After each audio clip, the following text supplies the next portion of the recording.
go ahead and start. My name is Roger Royse, the founder of the Royse Law Firm, a business, corporate, and tax firm with offices in Palo Alto, San Francisco, and soon Los Angeles. Thank you for joining the webinar. Today's webinar is part of a series that we do here at Royse Law Firm on industry topics as well as technical legal topics. Today is one of our technical legal seminars on mergers and acquisitions. We've done several webinars and programs on structuring acquisitions, planning for them, even negotiating them. Today we're going to do something a little bit different. Today's the focus of the conversation will be on issues of due diligence, valuation, and post-transaction integration. So just want to remind everybody that if you have questions, there's a dialog box in the lower right-hand corner of your screen. You can type your questions. If you have any technical issues, go ahead and please type it as a question to me. We'll try to resolve it here on our end. There are handouts for this webinar. If you look, you have there is a dialog box you can click on that says handouts. You can download the materials. And these materials, as well as a recording of this webinar, will be posted online at royseuniversity.com, as well as on the Royse Law Firm YouTube site, and you can even download this as a podcast in the Apple Store later. So with that, I'd like to introduce the webinar. So a merger and acquisition doesn't end when the agreements are negotiated. In fact, most deals have problems in the integration. They tell me that most deals fall apart and are not successful. And unexpected liabilities are often discovered after the closing. But we can anticipate these sorts of issues and we can plan for them in advance if we're just aware of the problem areas that pop up again and again. So today's webinar, our panel, which is two of us, myself and John Konop from KPMG, are going to discuss how to avoid these post-close M&A issues. This presentation will cover legal and financial concerns, including valuation of goodwill, post-close integration of teams, and how to deal with claims and adjustments to holdbacks and escrows. You know me, I'm Roger Royse, the founder of the Royse Law Firm. We're a business, corporate, and tax firm here based primarily out of Palo Alto. M&A is a large part of our practice, both on the corporate, finance, and tax side, as well as all legal issues associated with mergers and acquisitions. David, as a senior manager with KPMG in San Francisco, he is in the economic and valuation services practice in the San Francisco office. He has 20 years of financial analysis experience.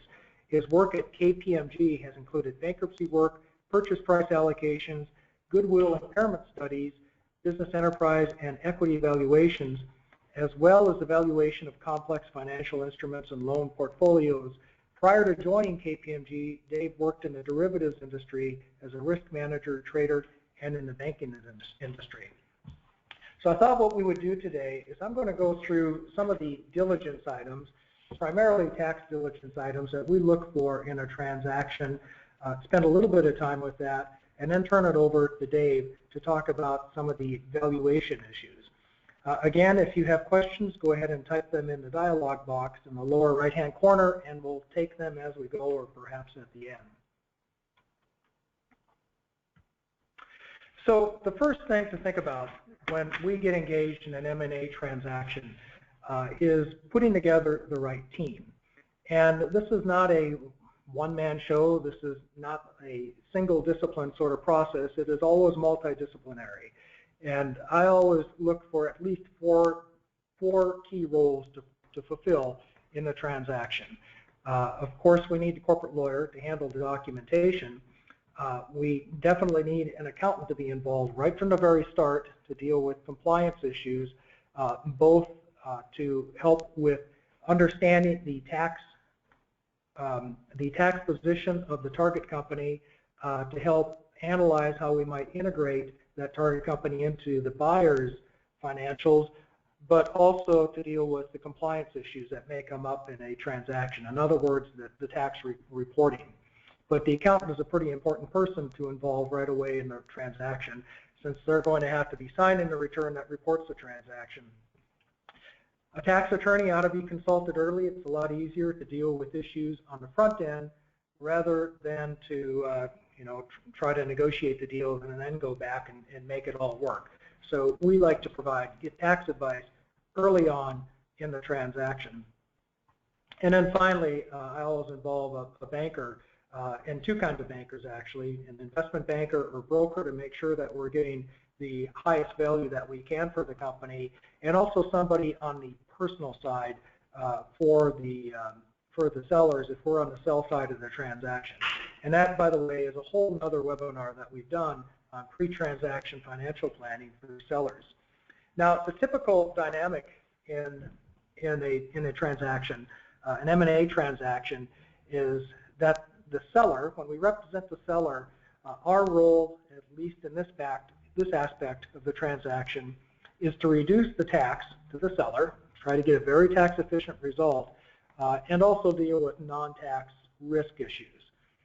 The buyer, on the other hand, what they're looking to do in due diligence and in planning a transaction is really to reduce their risk.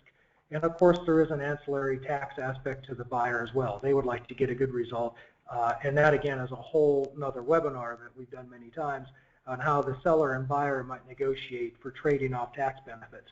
But for today, it's really a matter of risk and how we allocate that risk and what we do to minimize it to each party. So the first place that I am going to start with is a due diligence list. Now, if you're representing the buyer in the transaction, you will have sent over your due diligence list to the seller, but even as seller counsel, I have my own due diligence list because there are things that I want to know about the target company that I want to know before the buyer does. Because it's never a good thing if you find out that you have due diligence issues when you're in due diligence. You better know about them beforehand, because mistakes are free before you sign a term sheet. They're valuation issues after you sign the term sheet, or at least an excuse for somebody to renegotiate something. So let me just walk through some of the things that we might look for initially before we even get started. So I'm going to want to see tax returns. That's my number one thing. That tells me a lot. There's a wealth of information in the tax return. It tells me what type of entity I'm dealing with. Is it a C corporation? Is it an S corporation? It tells me a little bit about some of its deferred tax assets, some of its aggressive tax positions. It tells me if it's accrual or cash basis. That's sometimes important. So a lot of what I need, I'll find in the last 3 years' tax returns, all jurisdictions. I'll also want to see financials, especially just to get a picture of what's happened since the date of the last tax return up till the date, up to the current date. Work papers, look for book to tax differences, reserves, tax reserves, just to find out where the exposure items are. It's probably the toughest thing to get, but maybe the most important. Sales and local tax filings. That's very important because one of the most common problems we see in this area of, I guess, post-close issues has to do with nexus issues. Because a lot of companies, especially startup companies that I deal with, don't always register or qualify or pay or file taxes in all the states that they should. A lot of the state rules are counterintuitive. They're different. They're not what you would expect. So, you know, number one in terms when I think about tax, or high up on the list, I should say, is going to be the state and local tax compliance. And the first place to start is with the filings. The next place is through a set of questionnaires to find out just how much activity a corporation or a seller is doing in the state. Organizational documents. I'd like to see a corporate structural chart just to understand, are we buying out of a consolidated group? Are we selling out of a consolidated group? Is it an S corporation? What exactly is the relationship? It makes a difference in how we structure things. Also, and this relates to tax elections, I'd like to see exactly what we're dealing with. Have we been doing some of what we might call creative tax planning on the sell side? For example, I'd like to know if we have an LLC that elected to be taxed as a corporation and further elected to be taxed as an S corp, because that presents its own set of unique risks that you don't have in other types of entities and might go right to how we structure the transaction. That's something we want to know up front before we start drafting documents. Similarly, in tax elections, let's make sure that everything's been properly filed. the S election, if the company, the seller is an S corporation, being one of the most important ones, because that oftentimes is defective. And we'd like to know that up front. Maybe we can fix it, maybe we get inadvertent termination relief, maybe we just need to restructure because it can't be fixed. Maybe we don't have all the spousal consents. That's something we want to know. We don't want to find that out down the road. 83B elections are oftentimes are not properly handled as well. That can be a big problem for a seller, so let's find that out early. And then the cap table. It's going to be really important to know exactly what we're dealing with, and hopefully the company has a really good cap table that tells us who all the shareholders are, who the optionees are, and who some of the other equity or stakeholders are that we have to deal with in the transaction. You know, I would also add to this list, I'd want to know about previous transactions that the target has done. Were they taxable? Do we have any exposure items? You know, have there been any, we'll talk a little bit more about it later, have there been any ownership changes that might affect how it can use its net operating losses? So I would investigate previous transactions pretty clearly, and we can get that through the minute books, which I would include in organizational documents. I guess finally, one of the things hopefully these returns and financials will tell me is the accounting method, because that's going to be important, because almost every agreement is going to start off with representations that are based on generally accepted accounting principles, and here in my world in Silicon Valley, we don't often see companies following GAAP, and we don't see them, and even when they do, they don't follow the same GAAP that a big publicly traded buyer might follow. And that can create some issues if the parties are talking different languages in the agreement, and we'd like to know that up front. In addition, if you have an earn-out in your deal, which most of them that I see these days do, that's going to be keyed off of the financials, which are probably going to be based on whatever system the company uses. So let's find out if we're talking the same language, and that can be disclosed from the financials and the tax returns. I want to say a little bit about reps and warranties, not too much, because we don't want to talk a lot about actually negotiating an agreement, but should be aware that, especially on the tax side, there are going to be numerous representations and warranties that go to the tax position. For example, all tax returns have been filed, taxes have been paid, the reserves for taxes are adequate, the accruals are adequate, there's no tax liens, there's no pending audits, the company hasn't extended the statute of limitations. There's a whole long list of them. A couple of things to notice about that is in the negotiation process, you will often find us as sellers counsel adding knowledge and materiality qualifiers, and of course the buyer's counsel taking them out. But if we do have some of these qualifiers, you might stop to think a little bit about what that means. So by knowledge, rather than representing, for example, that a certain rep might be just absolutely true, we might limit that to say, well, we have no knowledge that it's not true. You see this more in the IP space than in some of the other representations, since oftentimes it's almost impossible to know whether there's infringement. It should be a little easier to know whether you filed a tax return. So you'll see fewer knowledge qualifiers in the tax reps. But when we do have knowledge, it's important to understand whose knowledge are we talking about. I mean, whose knowledge in the organization is going to be imputed to the seller, and does that knowledge include a duty to investigate?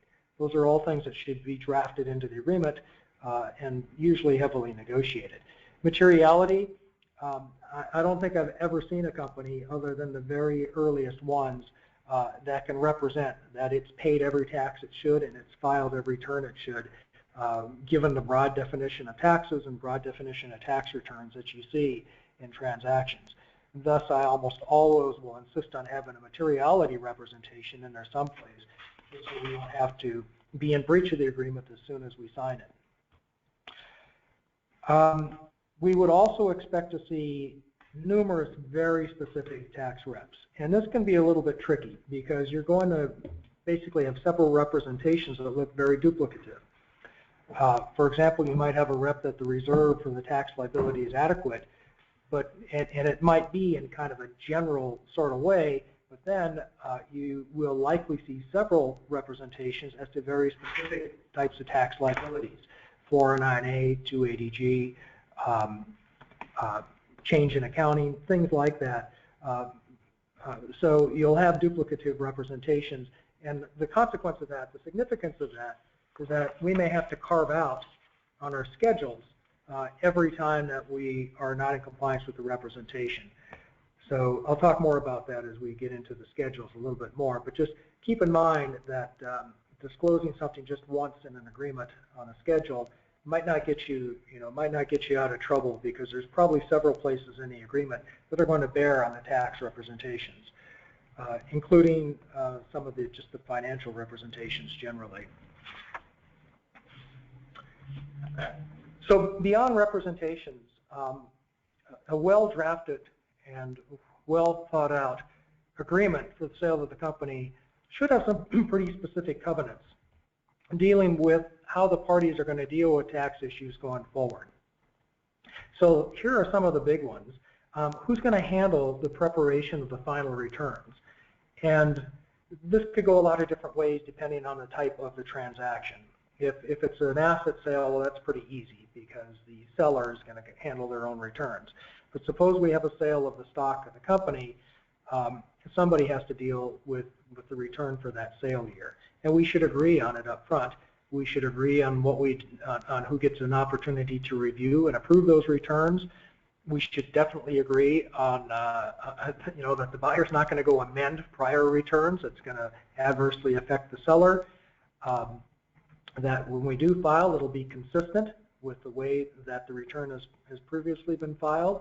If there's a straddle period, in other words, a short taxable year between the time of close and the end of the year, we should have an agreement as to who's going to handle the return filing obligations at that point.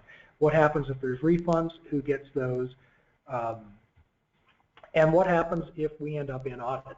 And this is something we need to give quite a bit of thought to as to how we're going to handle audits and litigations. Who's going to handle the audit? Who's going to pay for it? Who has authority to settle? And typically we can get through this as long as we just think about it up front. And think of it as a general rule is that if somebody's going to be financially impacted by a tax or an audit decision, that person ought to have a review right and an approval right.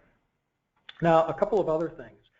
There are situations where the buyer can do things post-close unilaterally that will affect the seller's tax treatment pre-close. As weird as that sounds, there are places where that happens, and I like to just provide for those sorts of situations in the agreements, although it's not all that customary. So let me give you a couple of examples.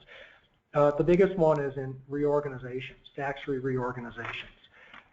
A lot of times, in order for your merger or whatever it is, your transaction to actually be tax-free, is going to depend on the buyer's intent and what the buyer does with those assets in that business post-close.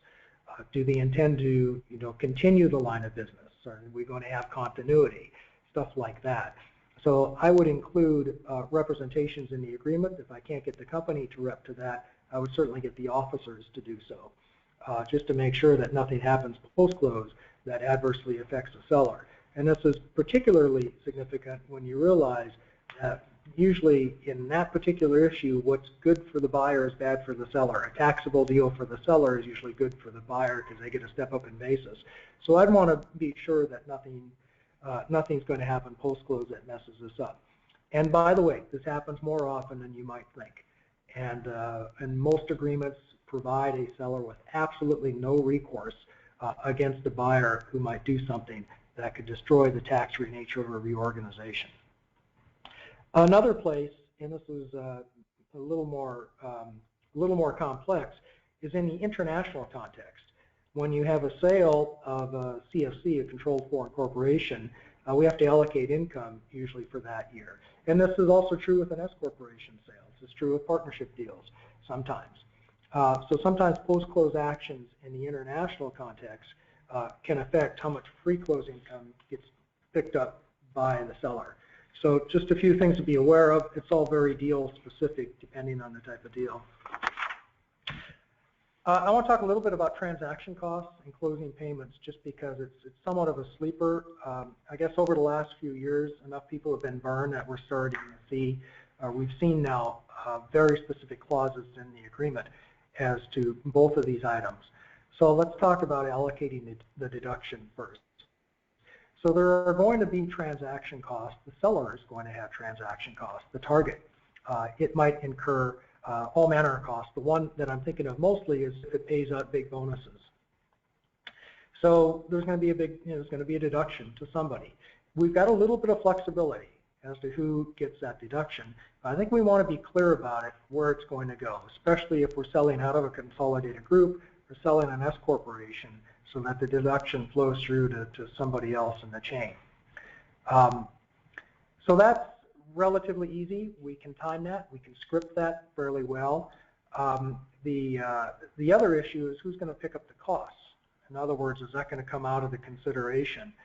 And I have seen fairly contentious disputes over what is a transaction cost and who should pay for it. One sleeper is the payroll taxes on that bonus payment that I just described. It kind of comes from out of nowhere. It hits the target company. Is that a transaction cost? Should the seller pay for that? Should the buyer just pick that up as part of the, the cost of the transaction? It's much easier if we just agree to it up front rather than litigating over it later. Sales tax is another one. If we have a sale of assets, we ought to be, specifying who's going to pay the sales tax. So there are going to be different sorts of, and by the way, these things are usually carved out of any indemnity caps or limitations. So they're a special little universe unto its own. On the buy side, there's a body of law with respect to what how the buyer deals with their costs. That's not something we generally have to worry about in the agreements or negotiating. Broker's fees, for example, there's an IRS notice that deals with how much is deductible, how much is capitalized, but that's something that's really purely up to the buyer. I want to mention a couple things about successor liability. So the traditional wisdom is that we do an asset sale if we're worried about liabilities in the company, because we can leave the liabilities, including the taxes, behind. And that is generally true, subject to lots of exceptions.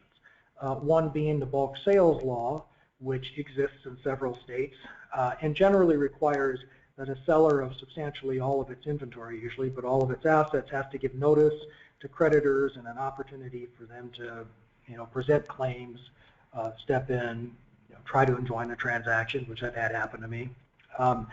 So not all states have these laws. Most of them, many of them have repealed their bulk sales law, since it didn't really do anything except create a trap for unwary buyers. But some of them do, so it's something to pay attention to. Successor liability is something that we're probably a little more concerned about generally, transferee liability. And this is the idea that there are some liabilities that are just going to follow the assets, and they're going to follow the purchaser. And this oftentimes will come up in the case of certain types of taxes. And I'll talk about that in a minute, because at least here in California and in a lot of states, there are procedures in place to avoid some of these taxes. But the biggest one to watch out for these days is the Uniform Voidable Transactions Act. It used to be called the Fraudulent Conveyance Act, but that apparently confused a lot of courts, because you don't have to have fraud to have a voidable transaction under the Fraudulent Conveyance Act. So now it's the Voidable Transactions Act.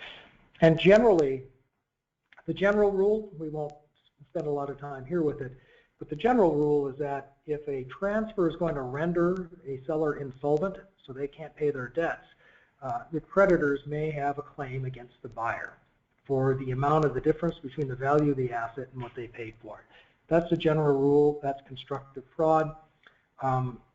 If we are in that scenario, it's something that we really have to be careful about, that we take proper steps to ensure that we've got a bona fide arm's length sale for fair market value to avoid this issue. And there are statutory protections if we are extremely concerned about it. For example, there's something called an ABC transaction, assignment for benefit of creditors, where we go through a sale process that tends to provide some measure of statutory protection. And of course, there's always bankruptcy. But I'm getting a little bit away from tax due diligence. on the tax side, the rule to take away from this is with respect to transferee liability, for federal taxes, a transferee, a buyer, would have liability under circumstances that state law would prescribe. For example, if it were a voidable transaction because you didn't pay enough for the assets or you didn't go through the proper procedures. Otherwise, generally not. In fact, there's a recent case on this that just came out where the seller didn't report and didn't pay the taxes that resulted from the sale of the assets itself, and the IRS tried to stick the buyer with those taxes under a transferee theory, but of course that tax didn't arise, and they couldn't quite fit that into a typical voidable Transactions Act claim. A couple things about state taxes that I wanted to mention. Clearances. If you're on the buy side, you want to get tax clearances to make sure you don't have liability. Franchise taxes, typically not, but there is a process that you can file a written request with the FTB to get a certificate showing the amount of taxes due by a seller. The FTB has 60 days to issue that certificate. It's not that commonly done because income taxes don't have the same sort of teeth in them that other types of taxes do, such as employment taxes and sales and use taxes. The EDD, California's EDD has a form that you can file to request a clearance because they require that there be withholding of sufficient amounts to cover any employment tax liability. So the buyer would get stuck with any outstanding employment tax liability.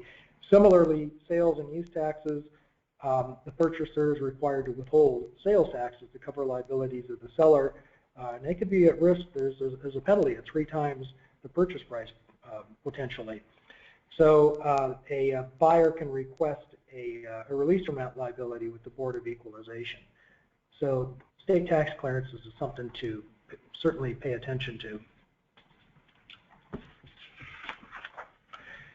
So let me just go through a couple of the problem areas, and I'm going to turn it over to Dave, and I'll circle back at the end of the program with some additional issues. But where we see the most issues in the tax side, the things that get overlooked, neglected, and they come up and they bite people post-close are in these categories right here. So I'm going to add one right at the top that I didn't think of until just now, but employee versus independent contractor.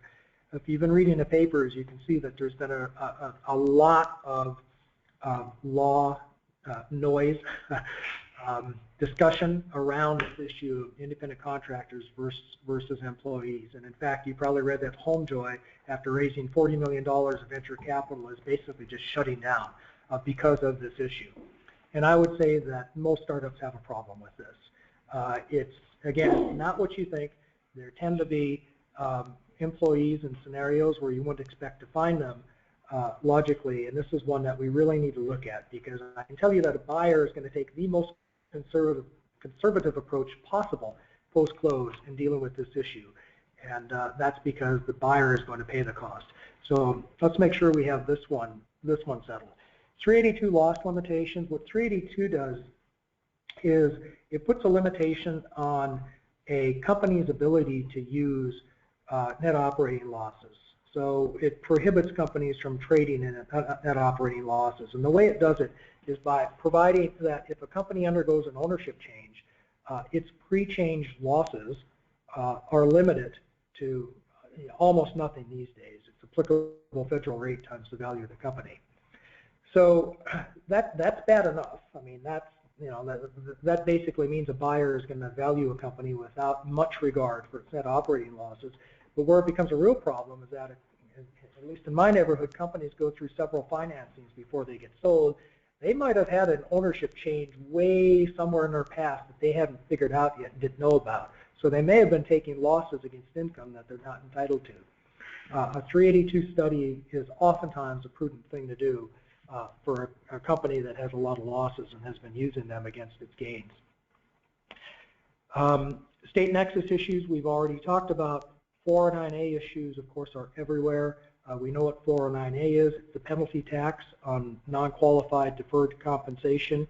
It comes up in a lot of places, not only in the deal itself, possibly in earnouts or bonuses, but also in a company's stock option granting practices. A couple of other ones I want to mention: unreasonable compensation. A lot of small companies will do this. They will if they're small C, or not even so small, but closely held C corporations, will zero out their income by paying unreasonable compensation and not really think much about it. Again, this is a sleeper. It's a liability that goes along with the C corporation that gets sold.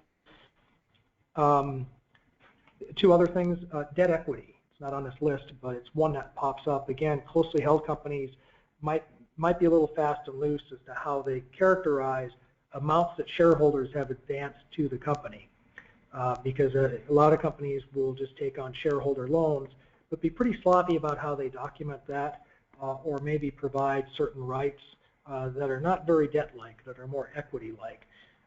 This is significant in a couple of different contexts. If we have an S corporation seller, for example, whether an instrument is debt or equity becomes very important to the question of whether they qualify as an S corp, but also in certain types of tax-free reorganizations, the issue becomes important. And that's a problem that sometimes pops up during the deal itself, during due diligence. And then finally, another problem area, not on my list, is just the filings, proof of tax filings.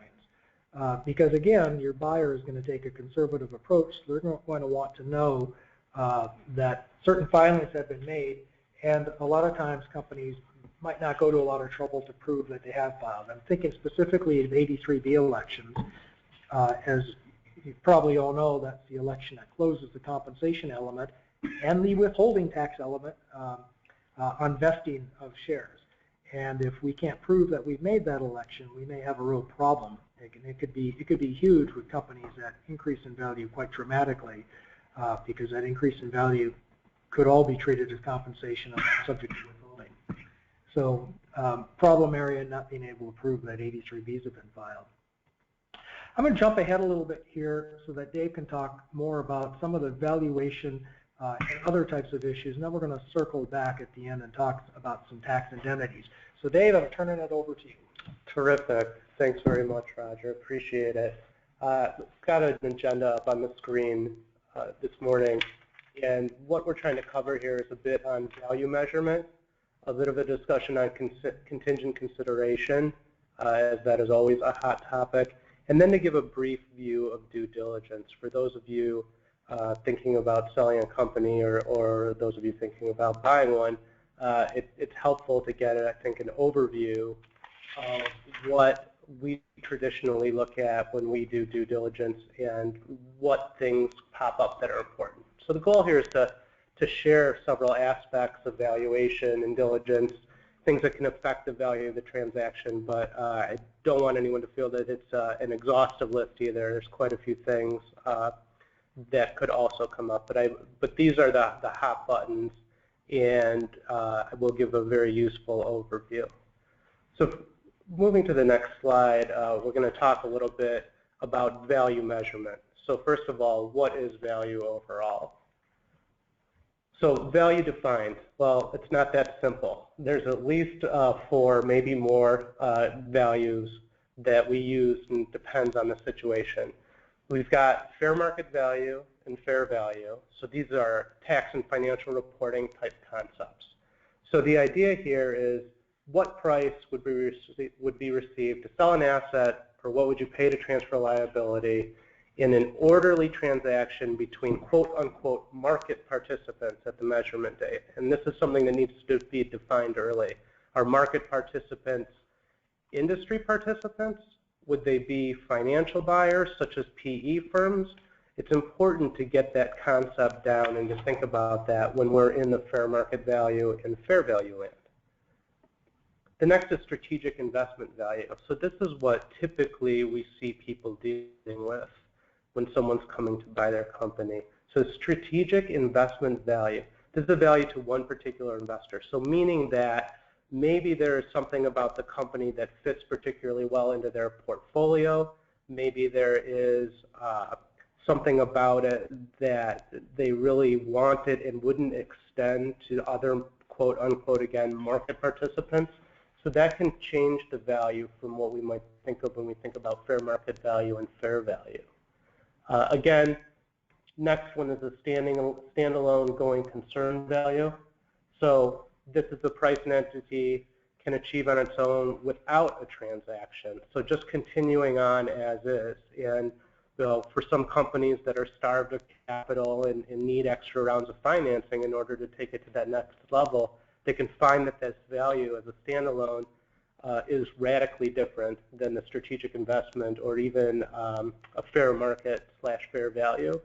And then liquidation value, this is just the amount that's realized when we're in liquidation mode, we're selling things piecemeal, or we're settling liabilities piecemeal, and we're typically not spending a lot of time taking them to market. We're immediately, or at least as quickly as possible, disposing of our assets and liabilities. So this tends to get us the lower price.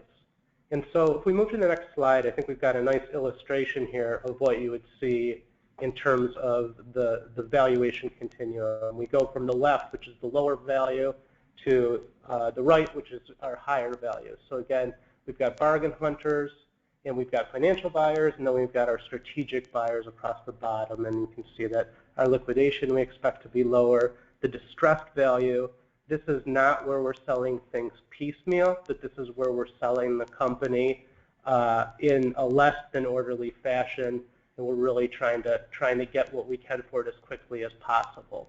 And then as we move forward, the valuations tend to go higher and higher. Occasionally there's some exceptions to these, but this is generally what you would expect and what you would see. So that's the overall view, or the overall definition of what values are and what our continuum looks like. So if I want to get a little bit more specific about that and move into the valuation methodologies. And there's typically three ways, broadly speaking, that we think about value. There's the income approach, the market approach, of which there are two types of market approaches. And there's what we call the underlying assets, or some of you may think of it as a balance sheet type of approach. And those are the three that we always look at or think about or at least consider when we're looking at a company and deciding how it's going to be valued. So if we move to the next slide, I think we're going to be talking about the income approach here. And within these sub-bullet points, we've got the methods by which we employ the discounted cash flow. So first we have a discrete projection period. So we project what we expect the business to do until we hit a normalized level of growth and profitability. So this is where we might have hyper growth in the early years, rationing down to what we think of as more of a long-term or inflationary type growth. Typically, with companies, this period is at least 5 years. It can extend longer, especially if we're pre-revenue or pre-earnings. This can go on for 10 years or even more until we hit the steady state of growth, where we're just growing basically with the market. The terminal period, this is a little bit technical. I'd be more than happy to talk to anyone who wants to after about specifically how this would work. But essentially, there's two ways with which we would measure that. The first is what's called the Gordon growth model. So this is essentially assuming that we're going to have a constant growth of earnings or cash flow into perpetuity. So again, we've got a discrete projection period.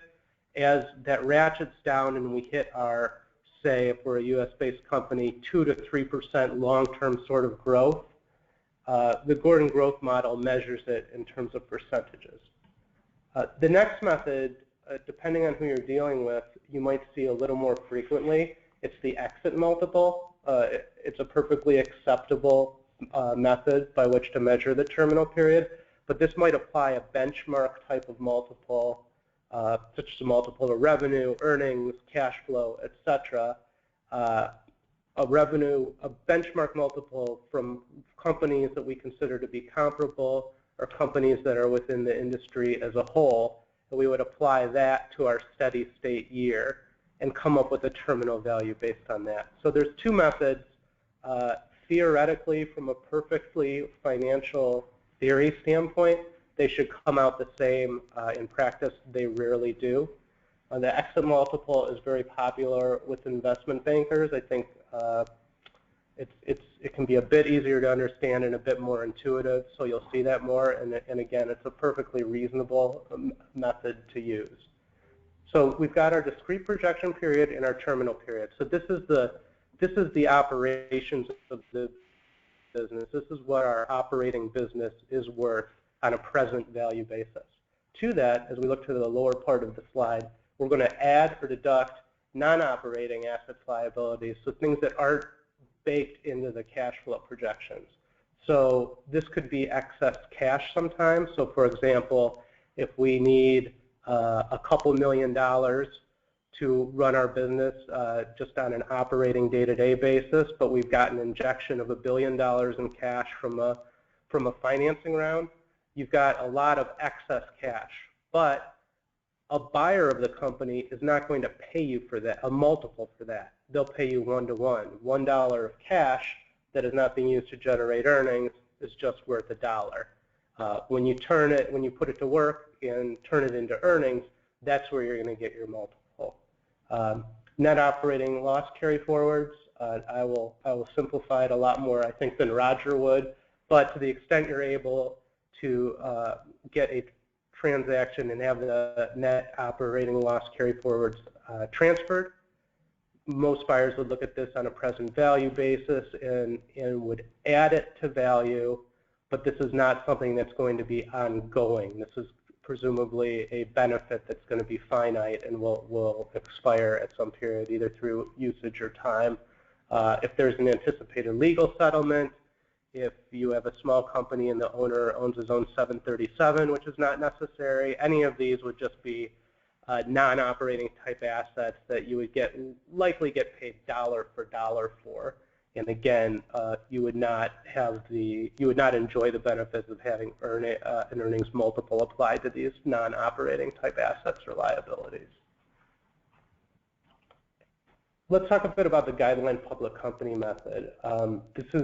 This is something that is, again, an entirely acceptable method. It relies a bit more on industry or specific comparable company metrics and is very popular with investment banks. You'll see this in any pitch book that you ever look at. That I can promise. So the idea here is that we look to publicly traded companies that have a reasonable, or ideally a perfect, comparability to your company, and we use benchmark ratios that we think are appropriate. So for a lot of our early stage companies, we would see multiples on revenue. For later stage companies, we would see multiples likely on earnings, on cash flow, EBIT or EBITDA, depending on the industry you're in and how asset intensive it is. Typically, I think when we're talking about tech type companies or bio companies, we're probably talking more about EBIT, but a little subtlety there. You should think very hard about if you're holding a lot of assets versus leasing a lot of assets or outsourcing a lot of things. Do you look different than the comparable companies because maybe you're holding assets, they don't, etc. So the EBIT and EBITDA can sometimes get a bit tricky. We'll apply multiples from the subject companies, from our comparable company set, and we'll estimate the fair value of our company based on those multiples.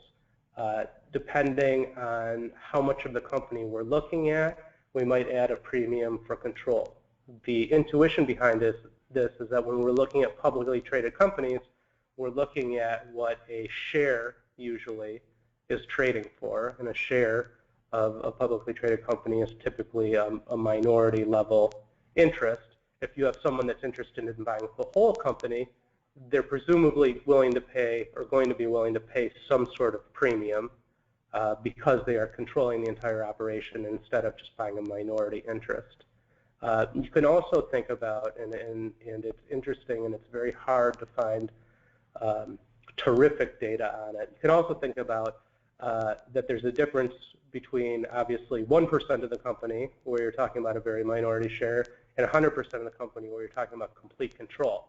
There are blocks, so maybe you would pay more for 25% of the company versus 1, and there might be a big difference between, say, owning 49% of the company versus 51%, depending on how the votes are set up.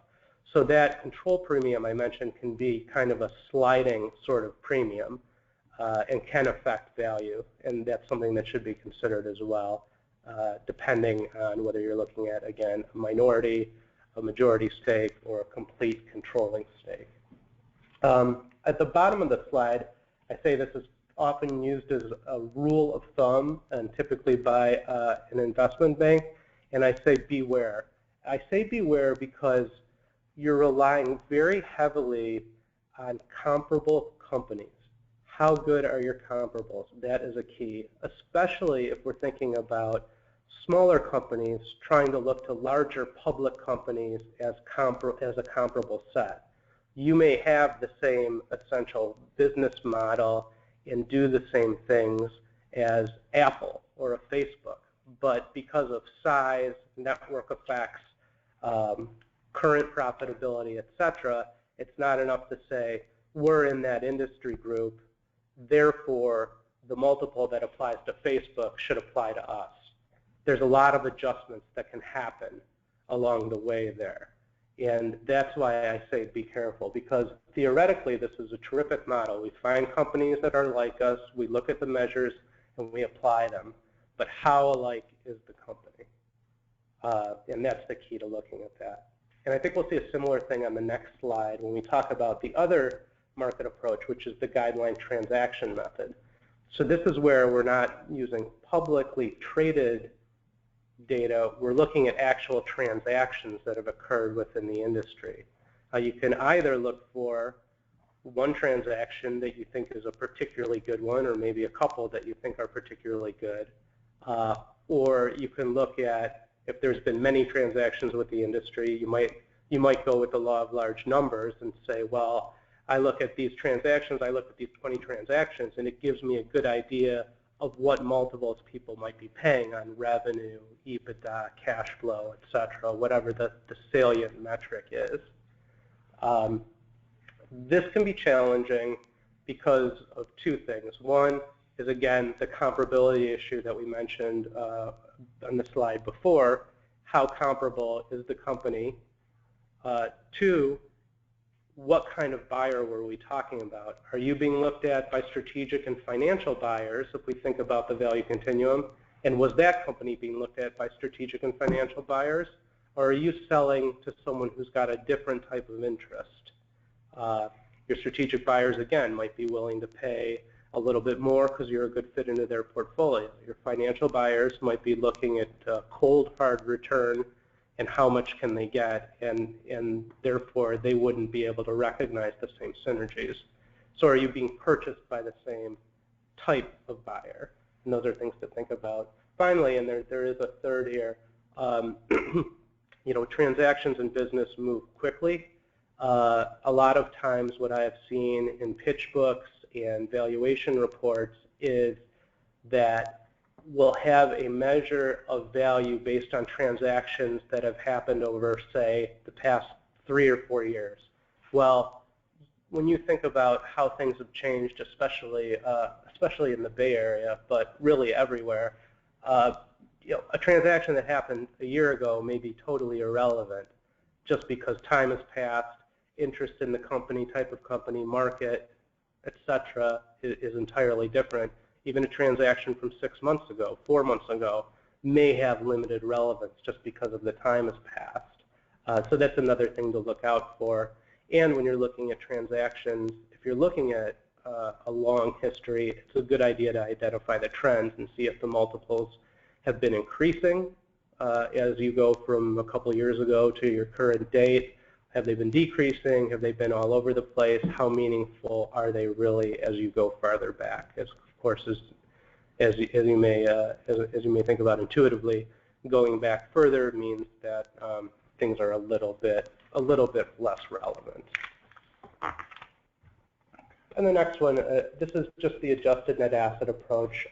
I think for most of you on the line, there's not this tends to not be particularly relevant unless one, we're liquidating the firm, or two, if we're talking about companies that own real property or financial assets and those regularly get some sort of mark-to-market, and you can look to the fair value of their holdings as the true value of their business. This ignores what we would call goodwill or going concern value. I mean, once you put these assets together, you may be able to generate earnings beyond what just the raw value of the assets would be. So this is really something that we don't spend a lot of time on unless we're in something of a liquidation scenario. So those are the general valuation methodologies, and those are the valuation types that you'll come across. Let's move to the next topic. Roger mentioned it a bit in his piece, but this is on contingent consideration. If we move to the next slide, this is just an obligation to transfer assets or interest to the selling shareholders. Typically, this is based on earnings, revenue, or other milestones that are financial, or it can be, for some of our biofirms, for example, FDA approval, or there can be other financial milestones, so breaking into a new market or something like that. There's also the anti-earnout, I guess, where we can have a clawback if certain things are not met. And the idea here is to bridge the valuation gap. The acquirer wants to pay X, the seller says, no, we're worth X plus, and the reason we're worth X plus is because all this stuff is going to happen and you're going to recognize the benefit. And this can be a nice way to bridge the gap and to say, well, okay, great, if we hit that, we're willing to pay you a little bit extra, but let's see if we actually are able to do it.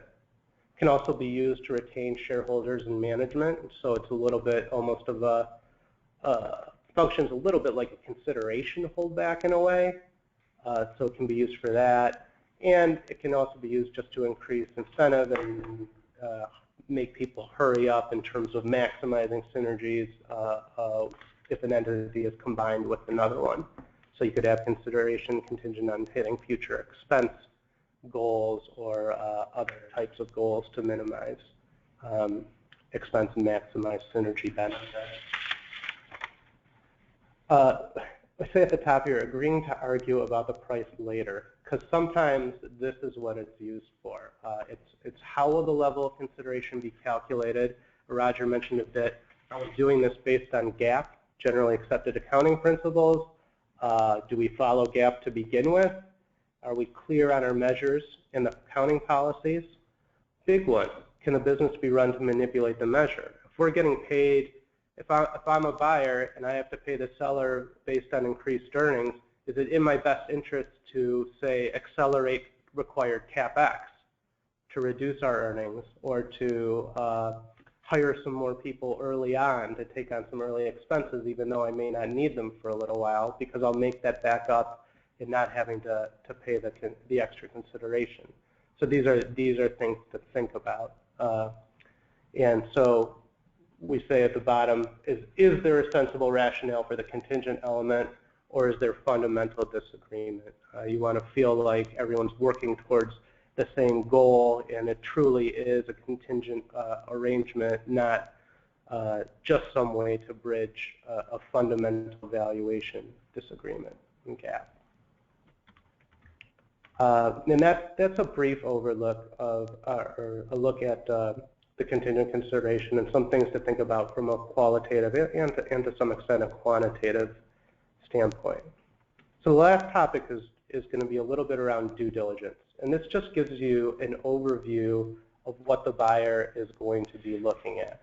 So on the left, we've got an activity, and then on the right, we've got an objective. So when someone's coming in, like myself, and looking at a variety of financial and other information, I'm trying to understand the business model. I'm trying to make sure that what management is saying makes sense when I look into the financial data.